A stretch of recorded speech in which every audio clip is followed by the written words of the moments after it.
Fastlane Founders and Legacy with Jason Barnard. Each week, Jason sits down with successful entrepreneurs, CEOs, and executives and get them to share how they mastered the delicate balance between rapid growth and enduring success in the business world. How can we quickly build a profitable business that stands the test of time and becomes our legacy? A legacy we're proud of.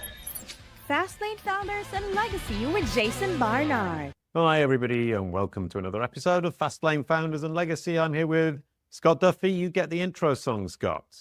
A quick hello, and we're good to go. Welcome to the show, Scott Duffy. I love it. I love it. You know, that's the thing, is you never really get a welcome song on a podcast, right? This is really unique. I like this. Brilliant. Well, it was my past career, and I still sing, and I've got a jazz club opposite. I'll be playing there in a few weeks' time. So I'm cheating with the voice. But what I liked about it is I don't need to record an intro, and I can do it live, and it's fun, and people like it. And you liked it, and I'm very happy you liked it. But today we're talking about personal branding and corporate branding and the importance, particularly as an entrepreneur, of your personal brand. And one thing I just wanted to show before we start is that we work with you. Yes. And we've built that knowledge panel for you. We've built it out. That looks incredibly impressive with the books. And then I asked ChatGPT about your career, and ChatGPT writes a huge long essay about you, and it's all correct. How important is that? Well, I think today, if you're a business person, I think it's everything, you know, especially if you're an entrepreneur or you want to be a leader in your space. You know, it's all about the message and the story that you're out there telling the market, and really having control of that narrative. And, you know, it's interesting because I think when you meet somebody new, whether you're making a new friend, or it's a business prospect, or it's somebody that, for example, you're out there raising capital and you're meeting with a new investor, what's the first thing they're going to do? They're going to Google your name. And I think that what comes up is so important. I personally think that what comes up in that Google result is 10 times more important than anything you could ever have on your website. Because what that's going to do is it's going to establish third-party credibility for you. And the narrative that they see is the first thing that they're going to believe. And the more that you can control and the more you can occupy that page and control the narrative, I think the more trust they're going to have in you, which is going to lead to, you know, more likely lead to the decision that you're looking for, whatever it is. Now, some people may say that, well, they don't Google you. I go to Instagram or I go to social media. The truth of the matter is this. The truth of the matter is most people today, I'm going to say 99 out of 100 at least, are going to Google first. They don't have your social media handle. They don't really know who you are. They want to know, what does the internet say about you? Yeah. And that's why this is so important. So Google's a kind of summary of the internet. Well, so Google is a summary of the internet, but the question is, you know, where are they getting the information for that summary?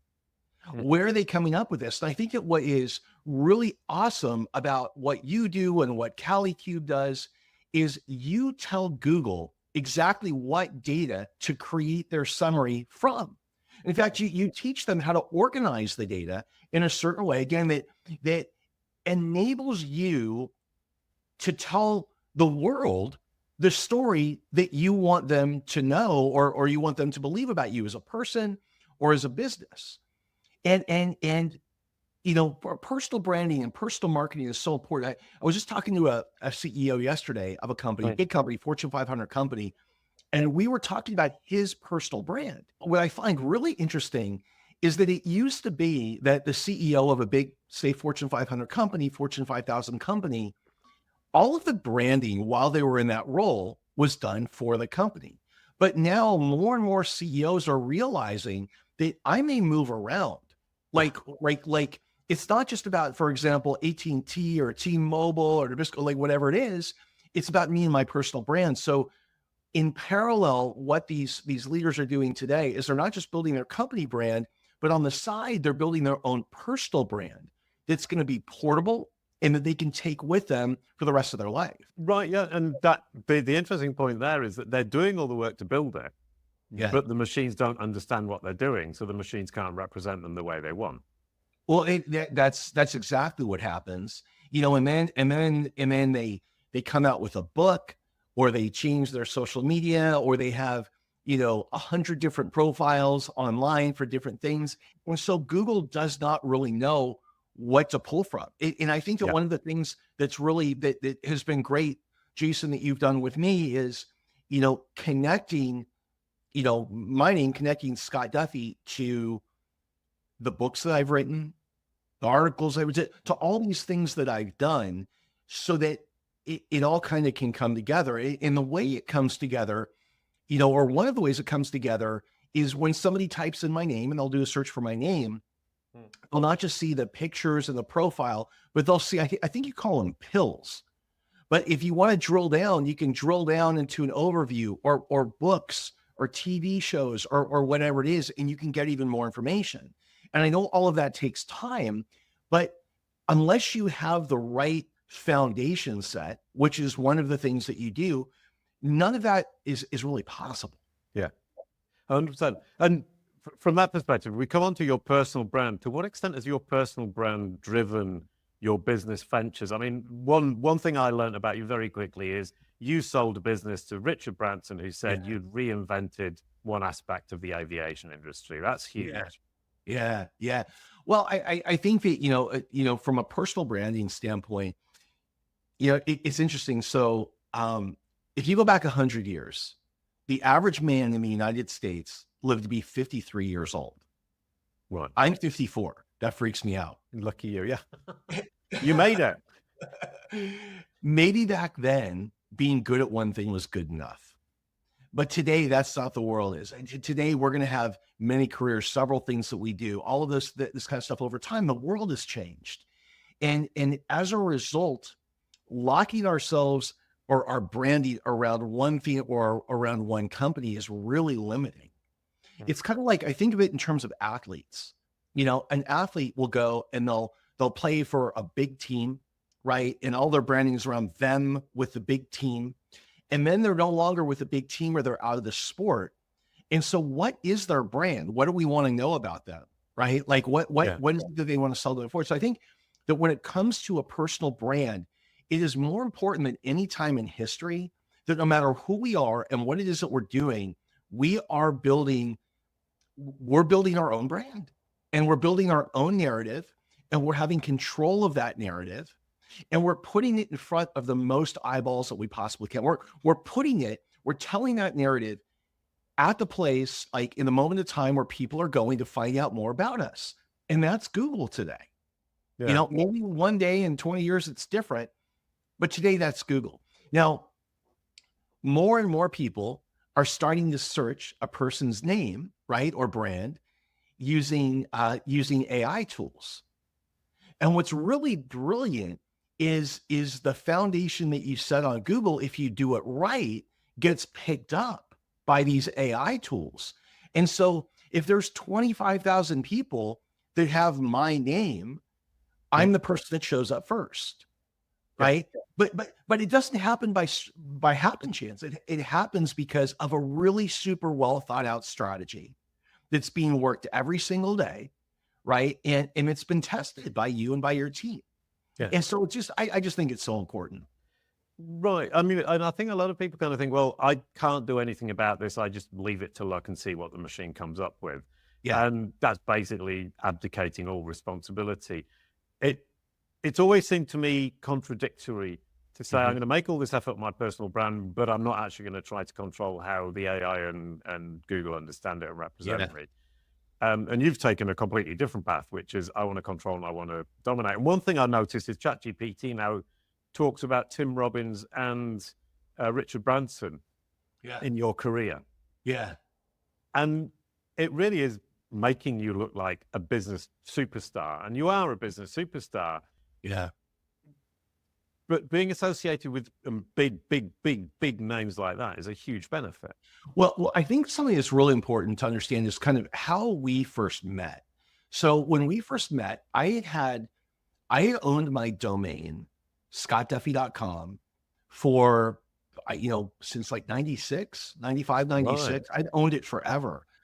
And the same person worked on my website the entire time. And they were an expert at SEO, and they were an expert and so when you would Google me, I was the entire first page and the second. I controlled all of this real estate. Now at that time, this is pre-Google Knowledge Panel. So this is when Wikipedia was the thing that was on the side of the page. And the challenge with Wikipedia was, it's like, how do you get a Wikipedia? Yeah. It doesn't matter what you tell Google, it's a separate company. And you have to go through these editors and these other things like that. And I made a mistake. And the mistake I made was, I had an agency call me one day and say, hey, you control all of this real estate and this and that. You should have a Wikipedia panel. And they said, we are experts at creating that, and we are editors for Wikipedia, and that's why we're calling you. So I pay them some money. I thought everything I was doing was just what everyone does. And it turns out that they were banned editors from Wikipedia. So I was banned for life for trying to like game the system, which I wasn't even trying to do. Right. It was a crazy thing, but I still controlled all the real estate on the page, right? All the results. So I wanted to I had a new book coming out, and I wanted to make a change to my website. And my guy had built a huge clientele over time. A lot of people I referred to him. And as a result, he wasn't able to jump on my project. So I brought somebody else in. And long story short, when they transferred the site, they didn't take any of the SEO or links, they just completely blew it. So my new site goes up, and I don't regularly Google my name, but about 9 months later, I went and I Googled my name, and I was gone. I was absolutely nowhere. You couldn't find me. And I couldn't believe it. I didn't know what happened. So I reached out to a friend of mine. They said, what do I do? And at this time, Google Knowledge Panels were becoming a little bit more prevalent.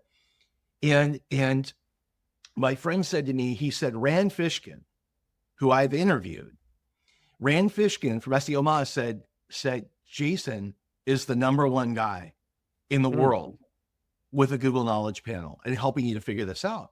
That's how we originally connected. So I want to share with the listeners, like, I had a big problem. Like, I could not be found. And it turns out there was another person with my same name that is an expert at SEO. He teaches SEO.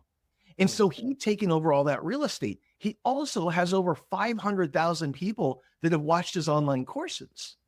So I'm starting from zero. I can't be found. And pretty much I'm fucked. And I felt like there is nothing I could do. I felt totally out of control. I felt like there's nothing I can do about this. I felt like this problem is so much bigger than me. And I called you, and you're like, yeah, I get this every day. And you basically said, here's what we're going to do. And you told me, we were going to have to start over. And you said, it's going to take X period of time. This stuff doesn't happen overnight. When you're starting from scratch, like I was. And it took us probably 6 to 9 months. And I had taken everything back over. And it was absolutely incredible. I would not have been able to do that without your help. And I think that the one thing that I want to communicate to people listening is, if you're like I literally was in a situation where it was like, there's no way that anyone's ever going to see me. There's no way I'm going to be able to get that back. Yeah. But you know what? Jason and Kalicube have figured out what the strategy is. And they've tested it over. He's constantly testing and retesting new things, because Google's algorithm changes. And by the way, what's another thing I want to share? Google will throw up a new algorithm. Yeah. Nobody knows when. There's a new algorithm, and it breaks things. And Google's trying to relearn and refigure things out. And every time that would happen, and to this day, Jason or his team calls me, they reach out to me and they say, Google just released a new algorithm. Things may look a little bit wonky right now. We're on it. We got it. and they always figure it out. And it comes back. If you want to really build your brand and you really want to build credibility and you really want to build trust in a heartbeat, the place to start is with the Google Knowledge Panel. Right. And if you're going to do that, the person you want to build that with you is Jason and Kalicube, because they know the space better than anybody on the planet. And for all of you that are thinking one step ahead, well, what about AI? This is how you start to train the models to tell your narrative and come up first. Right, which brings us on to kind of that topic, because people are freaking out about AI. We don't understand it. We don't know where it's going. You're in the AI world. You use AI to drive business and to help businesses improve their workflows and drive more business. We manage the AI, the representation in AI. I've just been looking at Google Learn, which is huge. It's a game changer. So if you haven't seen that yet, go and take a look at Google Learn. It's super interesting. It's the next big phase that's coming. But in terms of AI, without that knowledge that you talked about, the knowledge panel, you have no hope. Oh, so you do need to start with Google search. I don't know what you would do. Like it's really amazing. And what's really cool is, so my company, AI Mavericks, we're the #1 education and training company for businesses in the United States when it comes to all things like how do you implement AI into your company. So this is really important to me. And what's extremely important to me is that when somebody searches my name using AI, because I'm in the AI space, that I show up and I'm relevant. And that it's not my biggest, it's not even competitor. The other person with my name, right, who has all this expertise, I don't want him to be the person that shows up. And the thing is, in order for that to happen, there's X number of billion people on the planet. There's thousands of people likely on the planet that have your exact name, right? Whether you found them or not. Just talk to any credit card company and they'll tell you the same. And so how do you stand out? How do you become first? Well, there's a process, like there's a formula. And what Jason and Kalicube are doing is they're helping you to execute that formula. Now I will say this. In my experience, it takes work on my end too, right? So I'm going to be given a roadmap, but I also have to commit to doing certain things in order to do my part, right, in making all of this work. 90% of the work is done, if not 95, by Kalicube and the team. They have a great "we'll do it for you" model. But there are certain things like I have about 100 online profiles, and you just think about it for you. You may have, a Facebook, an Instagram, a WhatsApp. You may have these different social media accounts. You may have a Slack account. You may have a whatever account.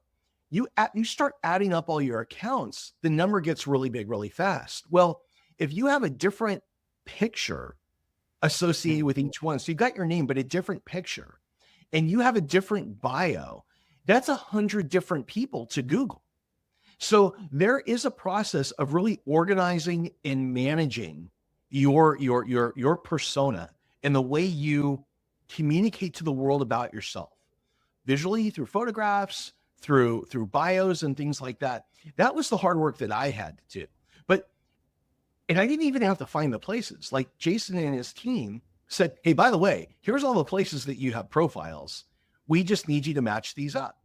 And so there is some work. If you really want to jump on it, you do on your end, but you do it once. And then if you make a change down the road, you do it again. It's not like it's a little bit of time up front, but after that, there's not a whole lot you have to do. Right. And that was a question about pivoting, because over the time we've known you, you've pivoted multiple times with different projects. And that's a real struggle, because as you said, there's such a big digital footprint and you've made such an effort on the personal brand, and it's out there and you're out there. When you pivot, how much of a challenge was that for you?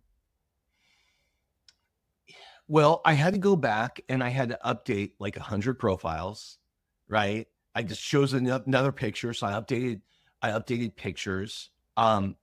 There were, it was some work up front. It really was. But the majority of the work came from you guys, because you guys gave me like the playbook. and you said, here's what we need you to do. And then you kind of just took it from Yeah. there, you know. As a business owner, if you're an entrepreneur, you may have, Google business pages up. Mm.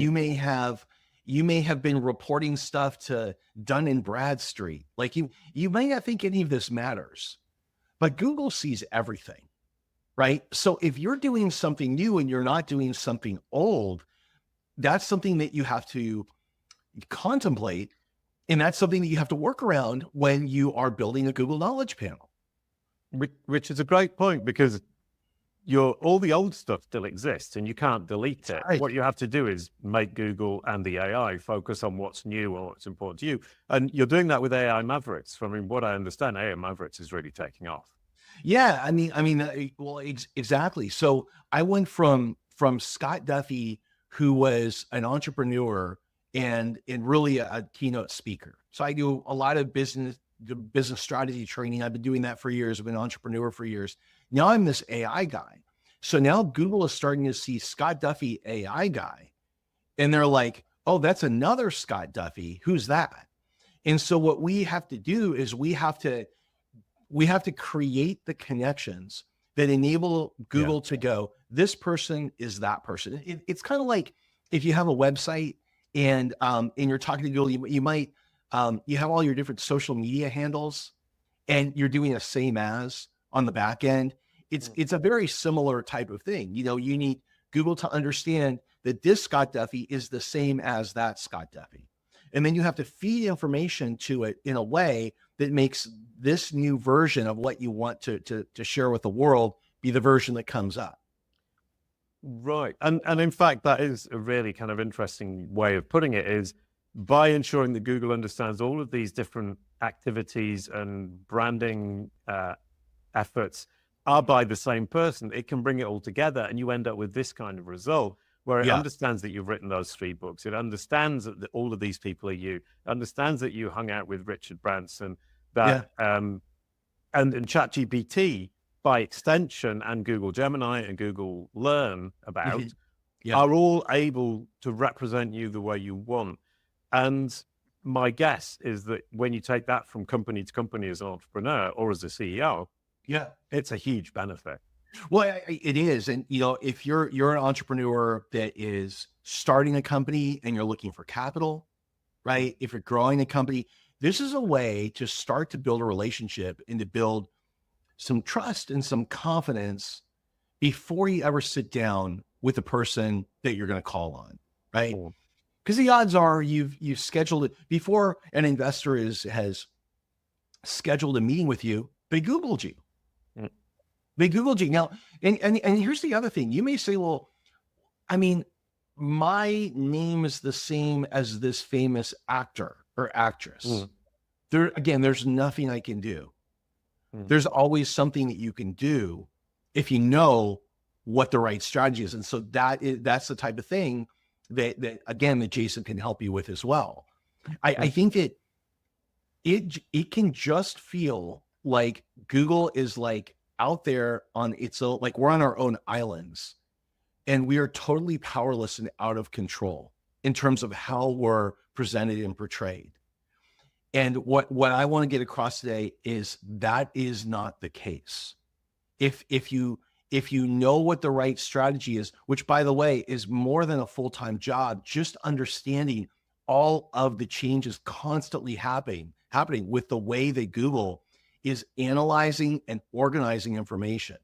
But so if you are working with somebody, if you're working with Jason who does that and understands that, then you're in a position to really take control of your own destiny online. Taking control of your destiny online. I love that. But one thing we were talking about just before the show is I mentioned that another of our clients had the wrong photo showing up on Google, huge. And he pointed it out to us saying, that isn't me. He looks like me, but he's not me. And we said, which photo do you want? And 2.5 weeks later, he had the photo he wanted. And you've just said to me that Google's picked up on a photo of you that's quite old. And the point is, you say to us, I want a different photo. We can do that for you. And it's, as you said, a question of understanding the intricacies of Google's thinking. Google makes mistakes. So in the time that we've worked together, so there have been times where I'll have the page, it'll be my picture, and I'll have a really great, but here's what happens is they've got a different Scott Duffy's bio under my picture, right? Or they throw a different Scott Duffy's books into my books. And these things have all happened. And so what I've done is I just emailed you. Or I haven't even had to email you. I've just emailed Alyssa, the amazing people on your team. I'll just shoot an email and a little screenshot. And usually the response I get back is, "Oh, dude, old news. We're already on this," right? and it gets fixed. Now, again, Google does not, Google moves like a snail. Google moves very slow. So some of these changes are not going to happen overnight, right? They're going to happen over sometimes a 3-month period. It could take a 6-month period. It could take, when you're just getting started, depending on where you are, it could take a year. But that is time so well spent in terms of training the thing, because it will benefit you for the rest of your life, for the rest of your career. So, sometimes I may even though I know the right things are being done, when Google's made these mistakes, I'll get frustrated, right? Why isn't it changing? Why isn't it changing? It just has to do its own thing. There's billions and billions and billions of pages out there, and I'm just like one dude, right? Yeah. No, which is a really good point. Google is slow, but it's controllable. And that, I think, is the key secret here. And if you can control it, you can make it look like a huge, huge success. And as we were talking earlier on, people keep telling me, you must be really rich. I ask them why they think that, and they say, because I Google your name and you look like you're super rich. Google wants to tell your story. Like it wants to tell, when somebody is saying, who is this person? They want to tell you who that person is, right? And they will tell you who that person is today. This isn't about doing something that's not right or about manipulation. It's not about that. It's about actually packaging yourself and saying, Google, here's who I am. Here's who I am. Please tell the right story. And Google, I believe on the other end is going, thanks for making it easy for me. I'm going to double check with all the third-party sources and references and make sure. But thanks for telling me who you are. I'm no longer confused. And so when somebody asks who you are, your name is, your company is, or whatever, now I know what to tell them. I now know what to tell them in a way that generates a result for the person doing the search that is the most valuable for that person. So if I'm doing the search, Google wants to give me the most valuable result to me. So I keep searching, right? Coming back to that site and searching and not going to a competitor.